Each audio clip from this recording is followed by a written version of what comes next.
100 நாட்கள் அப்படிங்கிறது எப்படி இருக்கு இளைஞர்களோட பார்வையில்? சோஃபா காலம் போய் இப்போ கார் காலம் வந்துருச்சு, அவ்வளோதான். கார் கொடுக்குறோம் அப்படின்னு கொடுத்துருக்காங்க. அப்போ இப்போ உங்களுக்கு கஜானா காலியா இல்லையா? இந்த நிதி அப்படிங்கிறது அப்போ எங்கிருந்து வந்தது? அவர் சொந்த பணத்தில் அவர் செலவு பண்ணுறாருங்க. கவர்மெண்ட் பணத்தில் அவர் கை வைக்கல, சொந்த பணத்தில் செலவு பண்ணுறாரு.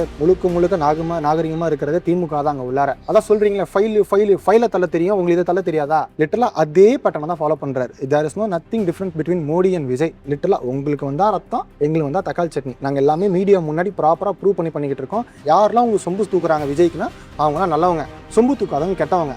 பல நாள் திருடன் ஒரு நாள் அகப்படுவான், மாட்டுவீங்க. தமிழ்நாட்டில் அரசியல் களம் அப்படிங்கிறது தற்போதைக்கு ரொம்ப பெரிய காரசாதமான விவாதங்கள்லாம் நடக்கிற கள சூழலே மாறிக்கிட்டு இருக்கு. ஒரு பக்கம் சட்டப்பேரவையில் விவாதங்கள்லாம் போயிட்டு இருக்கு, இன்னொரு பக்கம் தென் மாநில முதல்வர்களோட மாநாடு நிறைவடைஞ்சிருக்கு. டீலிமிட்டேஷன் அப்படிங்கிறது ஒரு பக்கம் விவாதமாக மாறி இருக்கு. இந்த நிலையில இது தொடர்பாக நிறைய விஷயங்களை நம்ம பேச போறோம். இது நாங்களும் அரசியல் பேசுவோம்ல நிகழ்ச்சி. இன்னைக்கு நம்ம கூட பேசுறதுக்காக ஆஷிக் இருக்காங்க, அவங்க கிட்ட பேசலாம். வணக்கம் ஆஷிக். வணக்கம். தாவேக அரசோட 100 நாட்கள் ஆட்சி அப்படிங்கிறது நிறைவடைஞ்சிருக்கு. இந்த 100 நாட்கள் அப்படிங்கிறது எப்படி இருக்கு இளைஞர்களோட பார்வையில்? சோஃபா காலம் போய் இப்போ கார் காலம் வந்துருச்சு, அவ்வளோதான். செய்கிறது ஒன்று, சொல்கிறது ஒன்று, செய்கிறது ஒன்று, மாற்றி பண்ணுறது. இவர் வரும்போது ஃபுல்லாக பொய் சொல்லிட்டு தான் வந்தார். இந்த மாதிரி வந்து மாதம் 2500 தருவேன், 500 இதுக்குள்ளே கீழே யூஸ் பண்ணிங்கன்னா உங்களுக்கு வந்து 200 யூனிட்குள்ளே ஃப்ரீன்னு சொன்னாங்க. அப்படின்னு பார்க்கும்போது இவங்க சொன்னது ஒன்று கூட, அதாவது வேலையில்லா பட்டதாரிக்கு 4000 இருக்கட்டும், விவசாயிகளுக்கு கடன் தள்ளுபடினாரு, எதுவுமே பண்ணலை. இப்போ வரைக்கும் பண்ணுற ஒன்று ரீல்ஸ் மட்டும்தான். சட்டசபை எடுத்துக்கிட்டாலும் ரீல்ஸ் தான், வெளியே நடந்து வந்தால் ரீல்ஸ். அவங்களுக்கு ஓட்டு போட்டவங்க நிறைய பேர் மாறிட்டாங்க, பொதுமக்கள்ன்றவங்க நிறைய பேர் மாறிட்டாங்க. ஏன்டா ஓட்டு போட்டோம், தெரியாமல் ஓட்டு போட்டோம், நிறையா பேரோட குரல் வருது. நிறைய பேர் எங்கள் இன்ஸ்டாவில் டிஎம்ஏ பண்ணுறாங்க, பிரதர் நீங்கள் சொல்லும் போது நாங்கள் கவனிக்கலை, இப்போ ஏன்டா ஓட்டு போட்டோம். அந்த அளவுக்கு வந்து இன்னும் ஒரு படி மேலே போய் சொல்ல போனோம்னா, கடன் வாங்கி கரண்ட் பில் கட்டுற அளவுக்கு இன்னைக்கு ஒரு காதில் சொல்லுன மாதிரி இருக்கு. இத்தனை பேர் வந்து கரண்ட் பில் ஏறி இருக்கு. இப்போ வந்து 6000 கட்டுறாங்க, 6000 கட்டினவங்க 12,000 கட்டுன்றாங்க, 2000 கட்டினவங்க 4000 கட்டணுன்றாங்க. இதெல்லாம் அவங்க காதுக்கு போகுது. முக்கியமாக சொல்ல போனால் சீட்டு நிர்மல்குமார் அவருக்கு நல்லாவே தெரியும் கரண்ட் பில் ஏற்றிருக்காருன்ட்டு. இல்லவே இல்லை, இது மாதிரி எதுவுமே நடக்கலை, கரண்ட் பில் எல்லாம் கரெக்டாக தான் இருக்குது. அப்படின்னு மட்டும் இல்லாமல் இவங்களுக்குன்னு ஒரு இன்ஃப்ளூயன்சர்ஸ் வச்சுருக்காங்க, பேர் சொல்ல விரும்பலை. அந்த இன்ஃப்ளூயன்சர்ஸை வச்சு ரீடிங் மாதிரி எடுத்து எல்லாம் கரெக்டாக தான் போகுது, எல்லாமே சரியாக தான் போகுது, இவர் கரெக்டாக நல்லாச்சு தான் கொடுக்குறாரு அப்படின்ற மாதிரி போயிட்டு இருக்கு. ஆனால் இவங்களோட அந்த ஆட்சியை வந்துட்டு 100 days அப்படிங்கிறத செலிப்ரேஷனாக அவங்க வந்துட்டு அவங்களுக்கே அவங்க தற்பெருமை பேசிக்கிறாங்க. மக்களுக்கு இப்போ வரைக்கும் செலிப்ரேஷன் பண்ணுறவங்க கிட்ட போயிட்டு மக்களுக்காக, அதாவது உங்களால் மக்களுக்காக என்ன பலன் கொண்டு வந்திருக்கீங்கன்னு கேட்டேன்னா ஒன்றும் வார்த்தை வராது. இப்போ என்னைய பார்த்து யாராவது ஒரு ஆளுங்கிட்ட கேள்வி கேட்குறாங்க, 2021 நீங்கள் ஆட்சிக்கு வந்தீங்க, நீங்கள் என்ன பண்ணீங்க, என்ன திட்டம் கொண்டு வந்தீங்க? எங்கள் தலைவர், எங்கள் எம்கே ஸ்டாலின் தலைவர் மொத கையெழுத்து போட்ட கையெழுத்து கட்டணமில்லா பேருந்து பெண்களுக்கு. இதெல்லாம் நாங்கள் கொண்டு வந்திருக்கோம், அதுதான் நீங்களும் பண்ணுறீங்க. இதில் முக்கியமாக நீங்கள் பண்ணுற எல்லாமே மாற்றம். ஐ திங்க் நீங்கள் கேட்குற கொஸ்டினே வந்து மாற்றமாக தான் கேட்டிருக்கணும். இது ஃபுல்லாக மாற்றம் தான். ஆனால் என்ன மாற்றம் நீங்கள் பண்ணுறீங்கன்னா பேர் மாற்றம், ஃபுல்லாக பேர் மாற்றம், பேர் மாற்றம். இதெல்லாம் போய் கேட்டிங்கன்னா இப்போ ஒன்றும் இல்லை, உங்ககிட்ட போய் நான் பார்த்து சாப்பிட்டீங்களான்னு கேட்குறேன், நீங்கள் என்கிட்ட பதிலாக சாப்பிட்டுன்னு சொல்லுவீங்க. ஆனால் அவங்ககிட்ட போய் சாப்பிட்டீங்களான்னு கேட்டால் நான் காரில் போய்கிட்டு இருக்கேன், பைக்கில் போய்கிட்டு இருக்கேன், அப்படியே ஆன்சர் வரும். லிட்டரலாக அதான் பண்ணிக்கிட்டு இருக்காங்க. நம்ம ஏதாவது ஒரு கேள்வி கேட்டோன்னா தெளிவான பதில் கிடையாது. சட்டப்பேரவையில் வந்து விவாதங்கள்லாம் ரொம்ப காரசாரமாக போயிட்டு இருக்கு. கஜானா காலி அப்படின்னு சொல்லி ஒரு குற்றச்சாட்டுகள்லாம் மிகப்பெரிய பேசுபொருளாக வந்து மாற்றினாங்க தாவேக அரசு. ஆனால் இன்னைக்கு எம்எல்ஏக்களுக்கு கார் கொடுக்குறோம் அப்படின்னு கொடுத்துருக்காங்க. அப்போ இப்போ உங்களுக்கு கஜானா காலியா இல்லையா? இந்த நிதி அப்படிங்கிறது அப்போ எங்கிருந்து வந்தது? நிதி எங்கேருந்து வந்த நல்ல கேள்வி. நான் 2வதுக்கு வரேன்.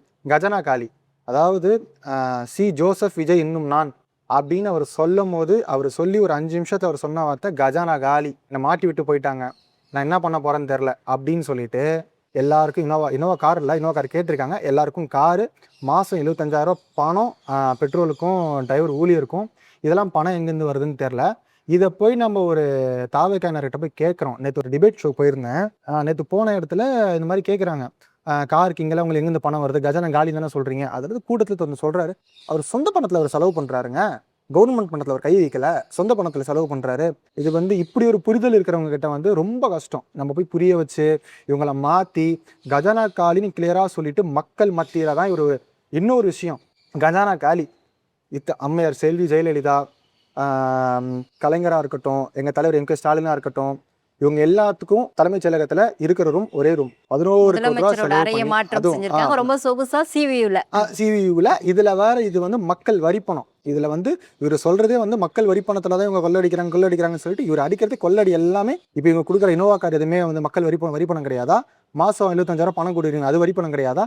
ஆனா உண்மையா சொல்லணும்னா எங்க தலைவர் எங்க இளம் தலைவர் ஒரே ஒரு கரெக்டான ஒரு வேலை இன்னைக்கு பார்த்தாரு. எங்களுக்கு எந்த காரும் வேணாம், இந்த பணத்தை வச்சு மக்களுக்கு நல்லது செய்யுங்கன்னு சொல்லி ஒரு தடவை இல்லை, ஒரு தடவை 2 தடவை 3 தடவையும் மாண்புமிகு பொதுப்பணித்துறை அமைச்சர் ஆதவ அர்ஜுனா எந்திரிச்சு சம்பந்தமே இல்லாமல், அதான் நம்ம கொஞ்ச நேரம் முன்னாடி சொன்னேன், சாப்பிட்டீங்களா கேட்டால் நம்ம சாப்பிட்டேன்னு சொல்லணும். அவர் கரெக்டாக தான் ஒரு கேள்வி எடுத்து வச்சிருக்காரு. எனக்கு இது மாதிரி எதுவும் எங்களுக்கு வேணாம், நீங்கள் மக்களுக்கு செய்யுங்கன்னு சொன்னதுக்கு சம்பந்தமே இல்லாமல் ஏதோ ஒரு, அதாவது இங்கே ஒரு ஃபைட் பண்ணணும், ஏதாவது ஒன்று பேசணும், ஏதாவது இங்கே ஒரு ஸ்கோர் பண்ணணும். இப்போ நம்ம ஸ்கோர் பண்ணாதான் அதை நம்ம லைவ்ல பார்க்குறவங்க கட் பண்ணி ரீல்ஸாக போடுவாங்க. ரீல்ஸ்னு பைத்தியம் பிடிச்சி போய் ஒரு கட்டத்துக்கு மேலே இவங்க என்ன பண்ண ஆரம்பிச்சிட்டாங்கன்னா, பிஎம் மாசம் வந்துருச்சு. ஆல்ரெடி தமிழ்நாடு தாங்கலை இவர் சிஎம் ஆனது. இப்போ நான் சொல்லிக்கிட்டு இருக்கேன், இப்போ கமெண்ட் செக்ஷன் கீழே வந்து நீ பாத்தியா தமிழ்நாடு ஓஹோன்னு இருக்கு, ஜகஜோதியாக மின்னிக்கிட்டு இருக்குன்னு இறங்குங்க, தெருக்கு வந்து 4 மைக்கு பிடிச்சி மக்கள்கிட்ட கேளுங்க, என்ன நடக்குது, எப்படி இருக்கீங்க, உங்க பொது வாழ்க்கை ஓகேவா போதா, பெண்களுக்கு சேஃப்டி இல்லை, என்னன்னு சொல்லிட்டு வந்தாங்க. பெண்களுக்கு வந்து பெண்களுக்கு பாதுகாப்பு இல்லை. ஸ்டாலின் சார் கேக்குதா, சிஎம் சார் கேக்குதா, பெண்களுக்கு பாதுகாப்பு இல்லை, மூலாமொழிக்கு கொலை நடக்குது. இந்த எந்த அளவுக்கு நீங்க வந்து கொச்சையா பேசுறீங்கன்னா, இது கொச்சையா தான் பேசிருக்கீங்க. சட்டசபை எங்க அண்ணன் கேக்குறாங்க இந்த மாதிரி அதுதான் வந்துட்டு இது அவங்க ரீல்ஸ் தளம், அந்த சோசியல் மீடியா அந்த பிளாட்ஃபார்ம் மாதிரியே நினைச்சுக்கிட்டாங்க. அரசியல் சட்டப்பேரவை அப்படிங்கிறது அரசியல் மாண்புமிக்க இடம், ஒரு சபை நாகரிகம் இருக்கணும் அப்படின்ற அந்த வார்த்தைகள்ல அவங்களுக்கு தெரியுமா தெரியாதா அப்படி இல்ல. இதுல வந்து அவங்க நம்மள நாகரிகமா இருக்க சொல்றாங்க. முழுக்க நாகரிகமா இருக்கிறது திமுக தான். அங்க உள்ளார கேமராவை நீங்க அந்த பக்கத்து திருப்பி காட்டுங்க, அவங்க எம்எல்ஏக்கள் உங்க மினிஸ்டர் உட்காந்துருக்காங்க, அங்க கேமரா திருப்பி காட்டுங்க. வேணும்னே நீங்க வந்து திமுக பக்கத்து திருப்பி காட்டும் போது மக்கள் மத்தியில் அது தப்பா தான் போகும். 2வது நான் சொல்ல வந்த விஷயமே வந்து அமுதன் விஷயத்தை சட்டசபையில அண்ணன் எடுத்து வைக்கிறாங்க. இந்த மாதிரி வந்து ஒரு கொலை நடந்திருக்கு, ஸ்பை வேலை பார்த்துருக்காரு. ஸ்பை பார்க்கறது வந்து தப்பான வேலை கிடையாது. அவங்க காலேஜ்ல பார்க்க சொல்லியிருக்காங்க, யார் யாருன்னு கேட்டிருக்காங்க, அந்த தம்பி எடுத்து சொல்லியிருக்காரு. அதுல ஒரு கும்பல் போய் அந்த பையனை சாவடிச்சிட்டாங்க. இதை எடுத்து இந்த குடும்பத்துக்கு நீதி வாங்கி கொடுங்கன்னு கேட்டதுக்கு நீங்க என்ன சொல்லணும்? ஓகே நாங்கள் பார்க்குறோம், இதுக்கான நாங்கள் ஸ்டெப் எடுக்கிறோம், முதல்வர்கிட்ட சொல்கிறோம். அதான் சொல்கிறீங்களே, ஃபைலை தள்ள தெரியும், உங்களுக்கு இதை தள்ள தெரியாதா? 3 ஃபைல் வந்து இருக்குது, ஒரேடியாக நாங்கள் போட்டு தள்ளிடுவோம். அதாவது உங்களுக்கு முழுக்க ரீல்ஸ் மோகம். 100 நாள்லேயே இவ்வளோ பிரச்சனைகள், இவ்வளோ கொள்ளை, இவ்வளோ கற்பழிப்பு. அட்லீஸ்ட் இது நடந்ததுக்கு இறங்கி வந்து மைக்கை பிடிச்சி பேசிக்கலாம். மீடியா முன்னாடி மன்னிப்போ இல்லை தெரியாமல் நடந்திருக்கு திருத்திக்கிறோம் ஏதாவது ஒன்று சொல்லலாம். மைக்கை திறந்து பேச மாட்டார், மீடியாவுக்கு முன்னாடி வரமாட்டார். இன்னைக்கு சட்டசபையில் அவ்வளோ பிரச்சனை சம்பந்தமே இல்லாமல் சிடி நிர்மல்குமார் என்னென்னமோ பேசிகிட்டு இருக்காரு. சிடி நிர்மல்குமாராக இருக்கட்டும், ஆதவ அர்ஜுனாவாக இருக்கட்டும், புசி ஆனந்தா இருக்கட்டும், இவங்கெல்லாம் பேசுகிறாங்க. இவர் ஏன் பேச மாட்டேங்கிறார்? எனக்கு தெரிஞ்சு இவர் கடைசி வரைக்கும் பேச மாட்டாருன்னு தான் நினைக்கிறேன். லிட்டரலாக மோடி என்ன பண்ணுவாரோ லிட்டரலாக அதே பேட்டர்னை தான் ஃபாலோ பண்ணுறாரு. There is nothing difference between Modi and Vijay. They are both are following same thing. லிட்டரலாக இவங்க பண்ணுறது என்னன்னா, நீங்க சொன்ன ஒரு விஷயம் வந்துட்டு நல்லா சிங்க் ஆயிடுச்சு. ஏன்னா நேற்று வந்துட்டு தென் மாநில முதல்வர்களோட மாநாடு நடந்துச்சு. அமித்ஷா வந்தாரு. அமித்ஷாவுக்கு எவ்வளவு பெரிய வரவேற்பு சிஎம் கொடுத்தாரு அப்படின்ற காட்சிகள் எல்லாம் பார்த்தோம். இதுல சட்டப்பேரவையில டீலிமிட்டேஷனை பத்தி இங்க ஒரு பேச்சு, இங்க வந்து பேன் டீலிமிட்டேஷன் சொல்றாரு. பாஜக வந்ததுக்கு அப்புறம் ஃபேர் டீலிமிட்டேஷன் அப்படின்ற மாதிரி போறாரு. அப்ப நீங்க சொன்ன அந்த வார்த்தைகளுமே பாஜகவும் பாசிச தாவேக்காவும் ஒண்ணுதான் அப்படிங்கறதால மீண்டும் அது ப்ரூவ் பண்ணப்படுது. தென்னந்தெளிவா சொல்றாங்க, இதை நான் அக்செப்ட் பண்ணுவேன், ஏன்னா இதான் உண்மைன்னு தெரியும்.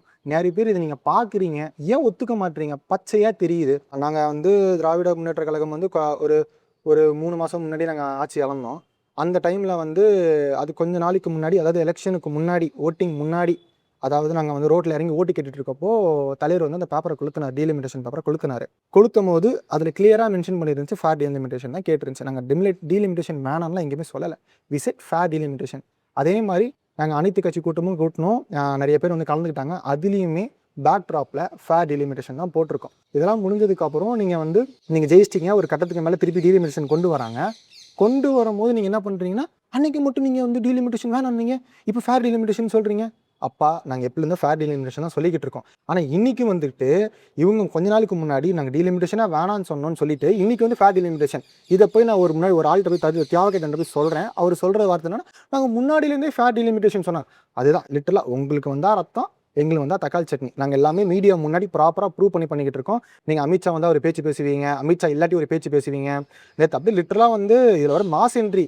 இத்தனை நாள் பாஜகலாம் வேணாம், பாஜக வந்து தமிழ்நாடுக்குள்ள பூந்துச்சுன்னா இங்கே ஹிந்தி பேச சொல்லுவாங்க, மக்களை பிரிக்கும் சனாதானம் வந்துடும் அப்படின்னு சொல்லிட்டு அவ்வளோ பேர் பேசுனீங்க. 2026 ஆட்சியை வந்து திமுக இழக்கிற வரைக்கும் மேகதாதுவனை ஃபார்மர் போராட்டம், அந்த மாதிரி விவசாயிகள் போராட்டம் பண்ணுறாங்க. நீட் சம்மந்தமாக நான் என் ஜென்ஜி தோழர்கள்லாம் போயிட்டு பால நிலத்தில் போய் உக்காந்தோம். நாங்கள்லாம் போராட்டம் பண்ணுறோம். ஓகே, நீதி கிடச்சிது, அமைச்சரையும் மினிஸ்டரையும் மாற்றிட்டாங்க. அந்த டேட் வரைக்கும் மெரினாவை பூட்டுறது, எங்களை தடுக்கிறது. திமுக வந்து பேரணி வந்து செய்ய போறோம் அப்படின்றது விழிப்புணர்வு, அது ஒரு அவேர்னஸ் பேரணி தான்.